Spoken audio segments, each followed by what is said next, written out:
Hello everyone, my name is Chandler O'Hara and today I'll be going over the things that I learned throughout the Learning Frameworks course.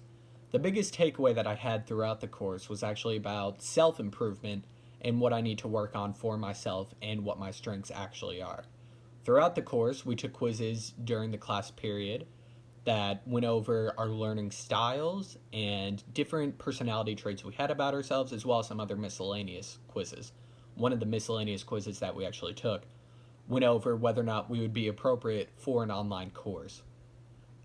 During the semester, I was actually enrolled in online calculus, and then during the semester, as we took this quiz for whether or not we'd be appropriate, it determined that I would not be appropriate for a low level online course. So I definitely would not be ready for calculus online.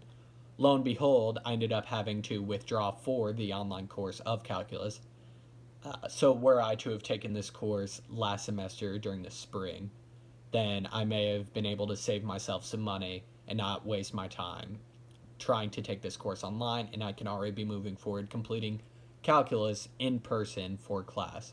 So these are some of the examples that we can look at for how this course could have improved us were we to have taken it sooner.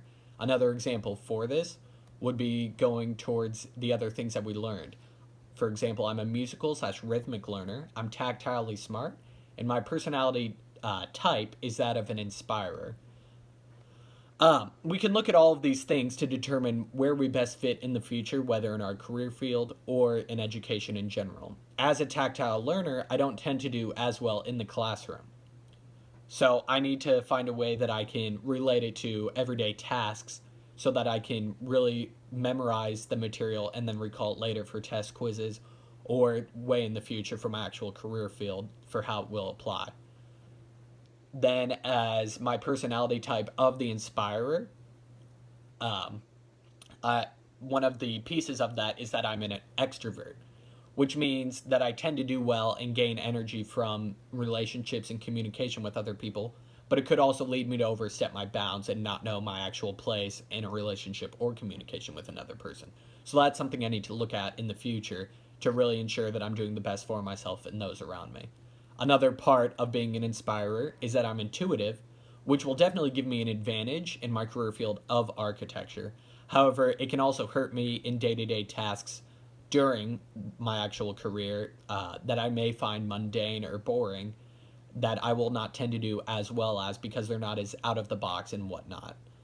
As a feeler, I tend to be more trustworthy and warm to those around me and tend to do well in relationships. However, that can also lead to me being taken advantage of by other people. So I need to really focus on the kind of relationships I have with people and look at whether or not they can truly be trusted. And then the last part of being an inspirer is that I'm a perceiver, which could mean that I'm less motivated by a timeline, which in education, in terms of whether or not I have an assignment due, or in my career field in architecture for when my boss is going to need this project completed, the plans, whatnot, any situation will be detrimental. So that's definitely something I need to focus on working on a timeline for other people. So we look at all these things, and then a leadership principle that I didn't learn in this class but applies is knowing yourself and seeking self improvement. So, were I to not take these classes and know where I'm best suited and where my disadvantages are, then I would not be able to actually improve myself in the future. So, that was definitely important. Another main point that we learned throughout the class was actually time management, which is pertinent for everybody's day to day life. As a student who also has been working for more than 4.5 years now, I've started to learn about time management, but there's still plenty to work through.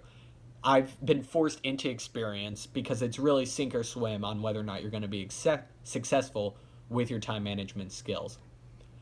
Um, so one of the things I learned throughout this course that kind of gave me a better detail on what I need to work on is the ABC method that I can use to ensure that I'm completing the tasks that absolutely have to be completed throughout the day.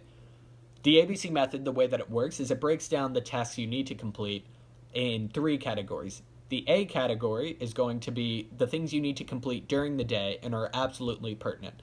The category are things that you may not have to complete during the day, but would definitely be ideal for you to complete them. And then the C category is things that you may have a few days to complete.